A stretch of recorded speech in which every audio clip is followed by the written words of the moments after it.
Hi, I'm Casey Pierce. I'm with NYIT College of Osteopathic Medicine, and we're proud to welcome you to the Premed Playbook as part of the A-State Media Network. I'm joined by some of my colleagues from NYIT College of Osteopathic Medicine at Arkansas State University. We're a medical school that operates here on A-State's Jonesboro campus, and we've created this podcast to try to give some insight to medical school hopefuls. I'm joined today by Ms. Jennifer Wharton, our Associate Director of Pipeline Programs, by Dr. Derek Dixon, our Assistant Dean for Student Administration, and also to give you the perspective of someone who recently successfully applied to medical school, we're joined by student Dr. Jenna Holloman. Jenna is a second-year medical student in our program. So thanks, everybody, for joining me today. Guys, the medical school admissions process can feel pretty daunting. There's a lot to it. It's a lengthy process, and we just want to provide some insight to med school hopefuls today on to help them navigate this a little bit better. Jenna, let's start with you. You just went through this process a couple of years ago. Was it a stressful process for you?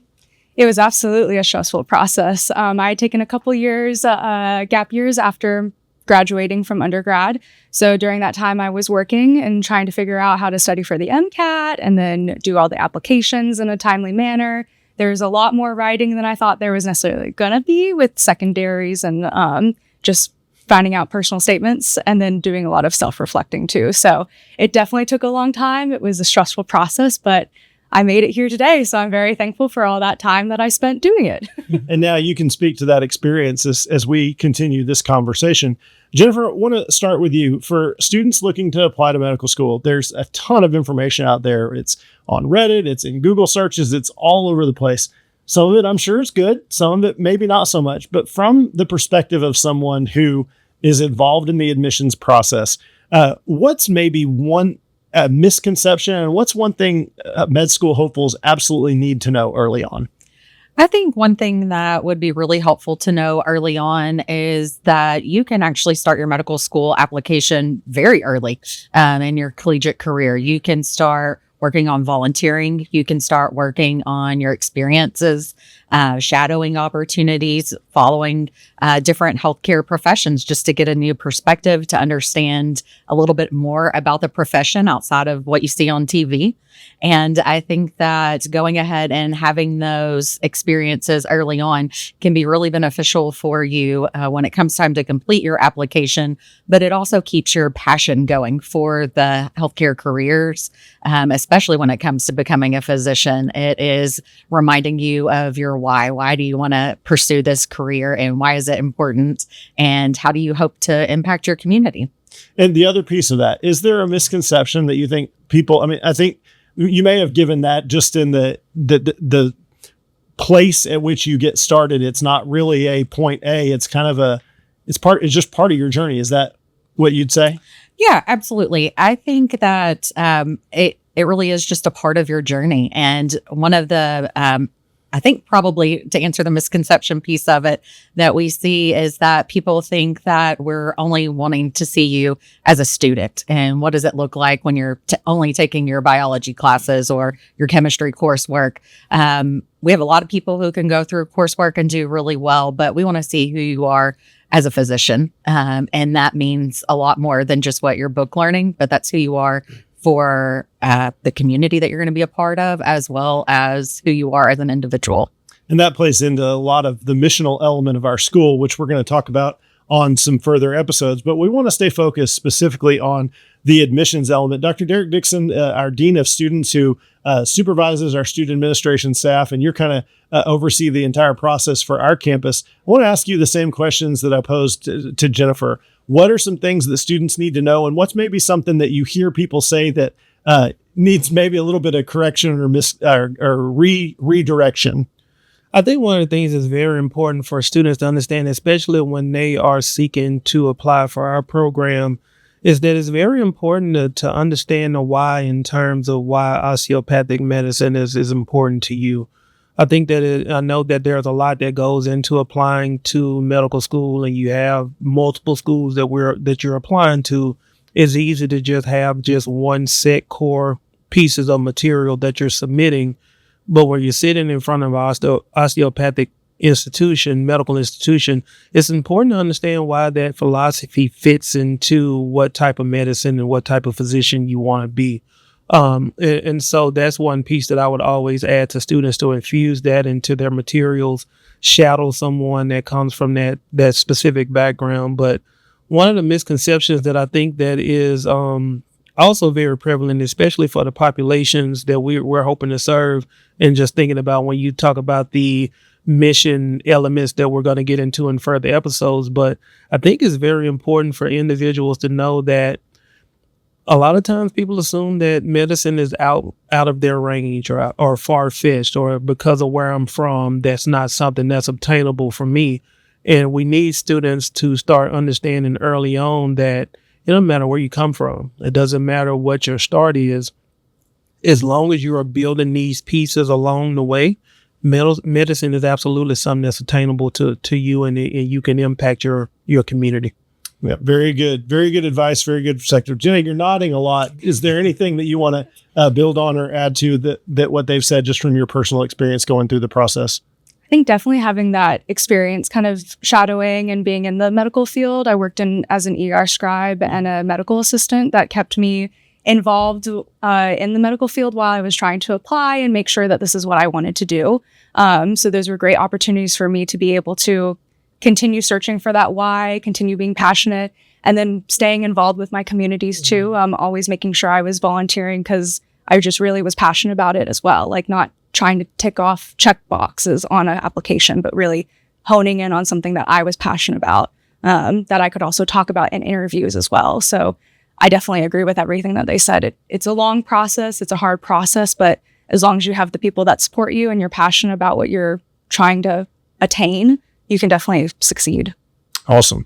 You both mentioned some things that you look for, specifics, and it's both in the classroom and outside the classroom. I want to draw specifically to the classroom. There are some hard prerequisites that I would say our prerequisites from a coursework standpoint are going to be similar to most medical schools. What are some of those that students have to have as far as those hard sciences? Yeah, our hard sciences that you're required to have are 2 semesters worth of biology with the lab, 2 semesters worth of general chemistry with the lab. We want you to have organic chemistry 1 with the lab, and then also organic chemistry 2 with the lab. In addition to that, we also want you to have physics 1 and 2 with the labs with those as well. And there are some additional courses that can be really beneficial. Things like if students have the opportunity to take biochemistry, if they have the opportunity to take genetics. We do see students having a little bit easier time to absorb more information as a medical student if they have those under their belt as well, even though they are optional courses.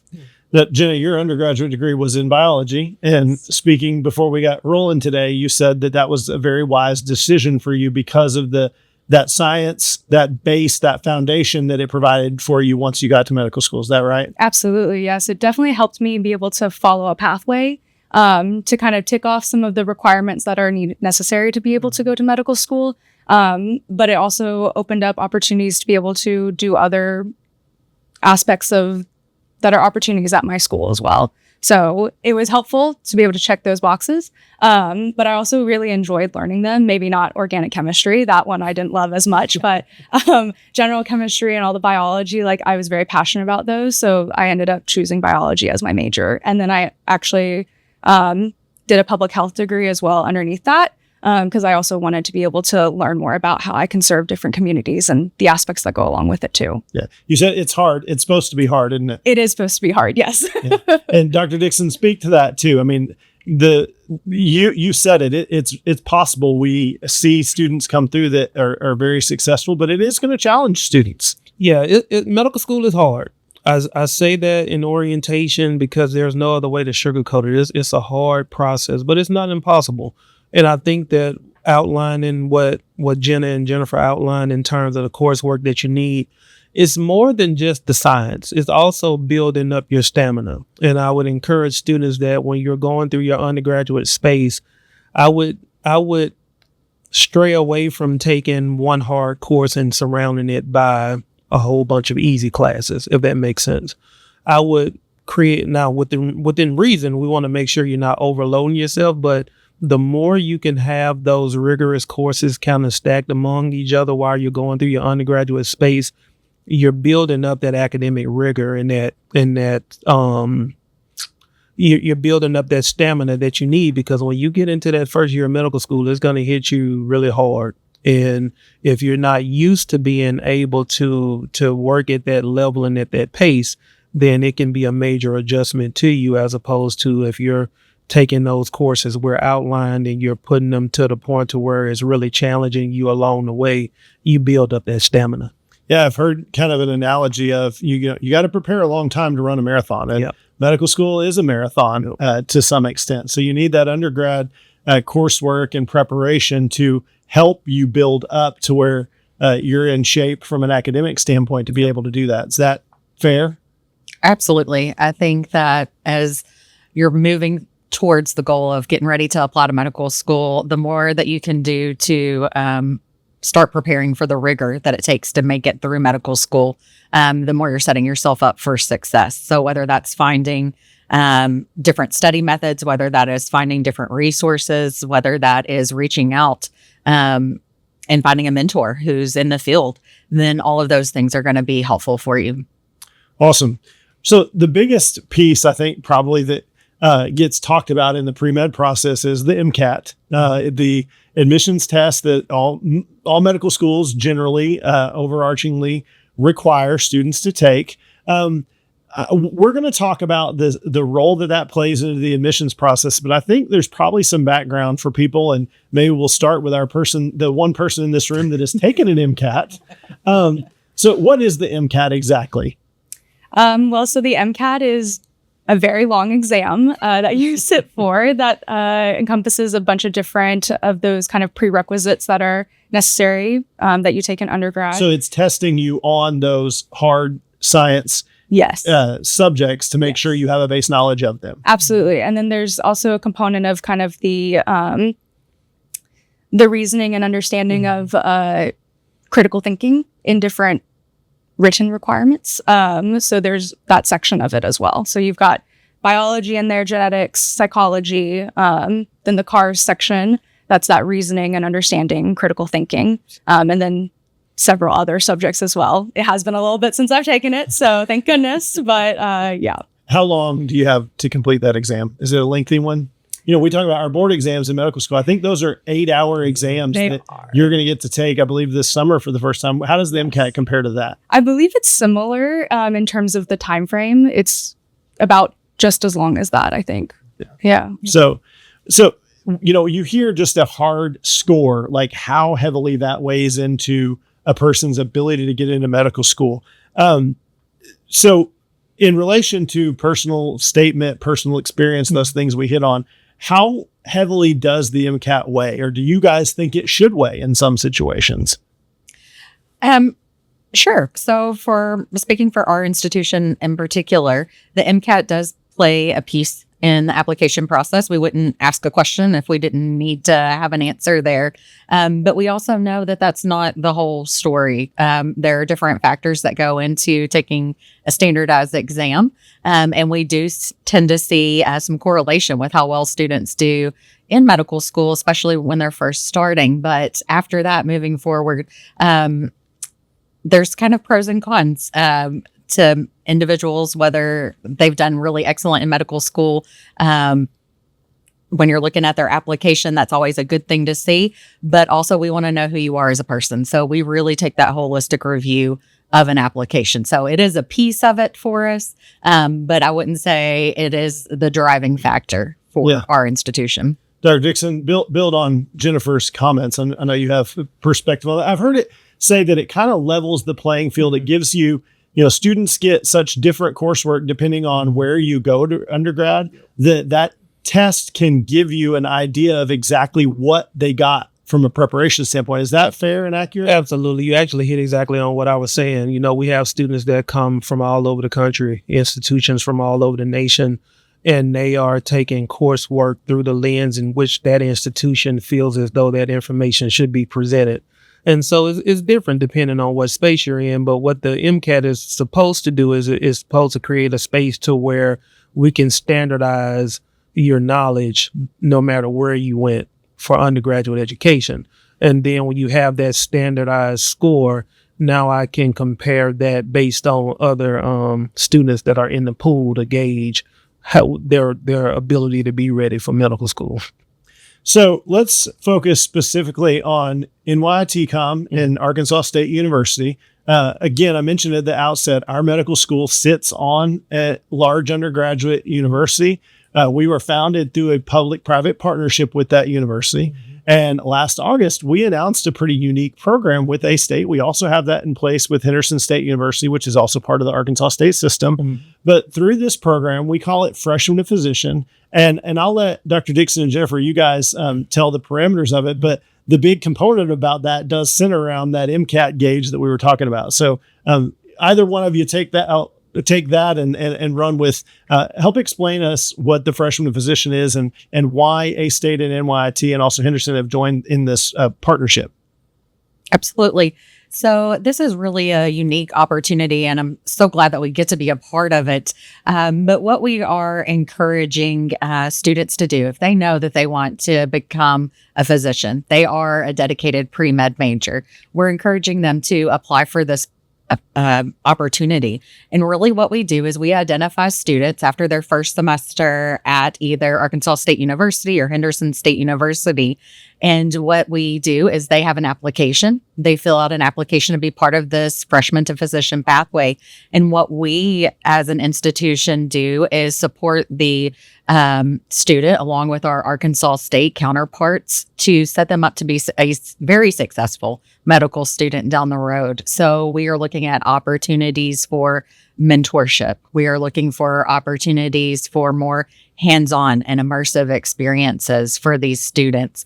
And really, we are helping guide them from day one as part of this program to be very resilient individual and be very focused on what does it take to be a good physician outside of just academics, but also a wholehearted scientist is really what you are. So everything from academic tutoring to working with research opportunities and down the way. I think that it's a really unique opportunity that we offer. At the end of their time at their undergraduate institution, we're going to be welcoming them into the next class of physicians here at NYIT. And it's just a really unique and amazing opportunity for students, especially for those of us who are from the Delta. That's not something that we have seen. And we're really honored, honestly, to be offering that to students. And the big part of that, I want to reemphasize, not to gloss over. So students that come through this program, if they meet certain parameters, specifically GPA, undergraduate GPA, and we know that they get that hard science base, that they do well in those hard science classes, we will not require them to take an MCAT to come into our medical program. Is that right, Dr. Dixon? Yeah, that's accurate. Just kind of give you some background. Academic Affairs, who is amazing here. I love our Academic Affairs department. They have an extensive amount of data that they've been tracking throughout the time in which we've been here.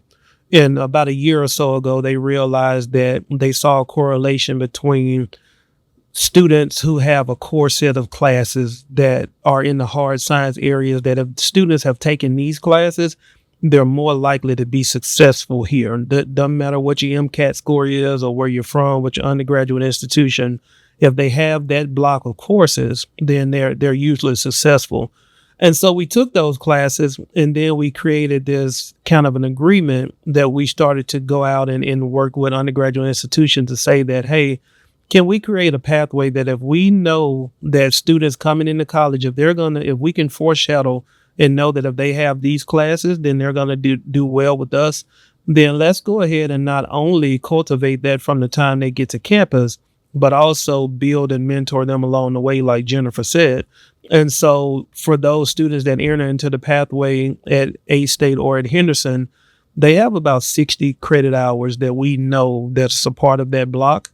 And students that maintain a 3.5 GPA throughout their undergraduate experience, they get a waiver to not have to take the MCAT, and they can transition directly into our program. And we can be comfortable with that because we are able to work with the undergraduate institution to do a deep dive into their curriculum so we can know more specifically about what the students are receiving. And that's critical because I feel like a lot of times the MCAT, while it is very variable, we're not saying that it's not a valid test, so I don't want to discredit it. We know that sometimes it can be a barrier to students that may not have had the academic development coming from communities similar to what we're producing. They may not have had the resources to take a prep course, or they may not have had as strong of a high school foundation. This is a way for us to look at them at the undergraduate level and reward them for the work that they're doing while they're in undergraduate education. Yeah, those MCAT prep courses can boast your score, but those cost upwards of $2,000, $3,000, $4,000. Is that accurate? So for students that may not have the ability to they have the ability to do well in medical school, but if they don't have the funds to take that course, it may prevent them from getting the opportunity that we're trying to provide. Is that accurate? Yeah, in a lot of ways, absolutely. So Jenna, would you have welcomed an opportunity like that? Oh, 100%. That would have been so nice. Did you take an MCAT prep course? I did take one, yes. And I think it was very helpful, but it definitely cost a lot of money and it was a lot of extra time. I think I would have appreciated that my curriculum that I did in undergrad was set up to help me actually be able to succeed in medical school, because every single one is different, so you never really know. So like they said earlier, that is why the MCAT is kind of there to help consolidate that. But I think it'd be wonderful if the medical schools looked at the undergraduate curriculum and said, this is exactly what we need our students to know when they come to our school. And so by supporting it, not having to take that MCAT would have been really nice, because then it's also less expensive. Because it is a cost as well. And then you don't have to take those prep courses. So I think it would have been very nice to have that as an opportunity. So very jealous. in case I also just kind of add there, we're not creating a space in which we're making it easier to get into medical school. We're not lowering the standard. The standard is still there because in order for you to be successful as a medical student, it's a rigorous process. And so we, in no shape, form, or fashion are we indicating that we're lowering the standard for medical students. We're just understanding that sometimes barriers can be created that were unintentional, and we're trying to figure out how do we be a stopgap for that. Right. To open that door. And, we should probably point out that currently this is for students that are from Arkansas hometowns. And the whole point in that is our medical school was created in partnership with Arkansas State University to help address the physician shortage in Arkansas and the greater Mississippi Delta region. So we've made that accessible to Arkansas students because we know overwhelmingly students that are from our state, from this area, are more likely to stay here and practice and serve those communities where our base and where our support and our partners are invested. Is that fair and well said, I guess? Absolutely. The students who are from the Delta, we want to give them the opportunity to study in the Delta and hopefully practice in the Delta. I think that our students who are from Arkansas and from our surrounding states have a unique perspective on healthcare just because it's something that they've lived. They've seen what we have access to, what we don't have access to, and have a lot of great ideas on how they'd like to change that and improve it, not just for now, but anywhere that they're practicing. So if you'd like to learn more about the Freshman Physician Pathway Program, I would Google it, look it up. The A-State website, in astate.edu, is a place where they can find that information. I want to transition just a little bit. So we've talked a lot about kind of how you get there. Let's go to when you get there. What's the timeline for application? When do people need to start focusing on those specific tasks that they need to do to, when is our application cycle open? Just kind of walk me through that whole timeline cycle, if you would, Jennifer. Yeah, absolutely. So our cycle looks very similar to a lot of medical schools in that we have a rolling application cycle. What that means is that our applications open in May, and then they carry on throughout the year, throughout the next 12 months. And so with that, a benefit is that you have some different points in time where you can focus on getting different pieces of the application together if you don't have it all together all at once. One thing that I highly encourage everyone to do is do get it done sooner than later. there are a lot of individuals out there who have the dream to become a physician. And the sooner you can get your application in our hands, the sooner we can review it as the admissions team. Big key times are we start doing interviews in the summertime in July. And so having applications in that early, May, June, is a great time, but you can submit them throughout the application cycle, and we'll start working on different interview signups. So when you say July, you mean basically a year out. So you would be applying in July 26 to start medical school in the fall of 27. Correct. And so on and so forth. Basically, you're a full year out from where that cycle starts of when you want to start medical school. Is that correct? Absolutely. Yeah. Absolutely. Yes. And Jenna, I'm assuming that the process requires a little bit of patience, just like any many application processes, whether it be a job, an internship. I'm sure that was probably your experience. Yes, it definitely was. I knew that you had to be a year out, and that's unfortunately why not unfortunately, I loved my 2 gap years, but I had gone into 1 gap year being like, oh, I'm going to study for the MCAT. And I realized, wait a minute, if I'm studying for the MCAT in this gap year, that means I can't apply till I've taken it. And that takes another year. So there were 2 gap years, and I was fortunate enough to be able to take it, do pretty well, and then submit my applications in that rolling admission process that is kind of along with other medical schools, get an interview and be able to come here. So yeah, it's a lot of patience, takes a lot of work and a lot of resilience. So hang in there, applicants. Exactly. You can do this. We encourage you.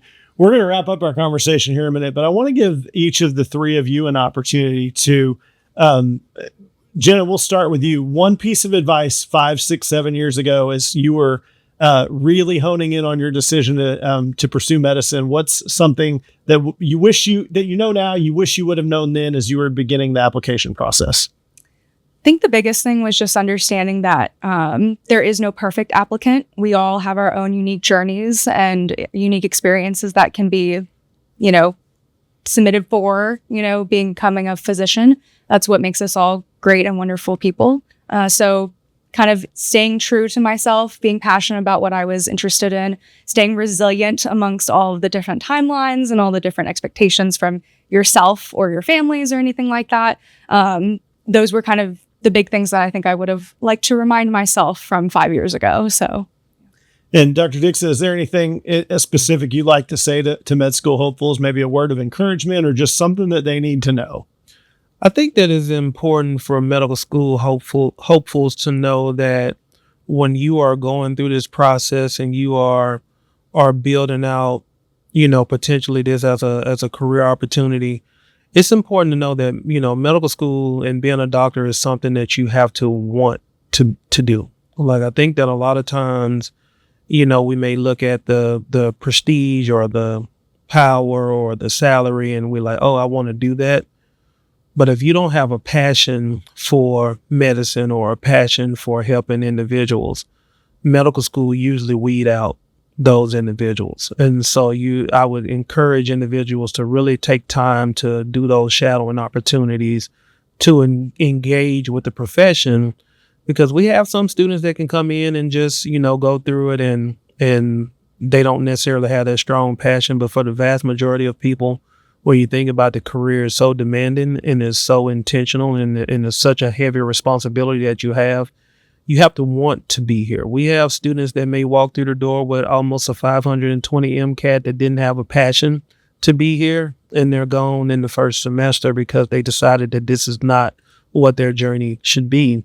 And then we'll have a student that may have a lower MCAT that knows that this is their burning desire and passion, and they're able to pick themselves up and be gritty and keep fighting along the way because they want to be a part of this process. So I would just encourage individuals, when you're going through that process of preparation, make sure you're actually paying attention to how it makes you feel in your preparation.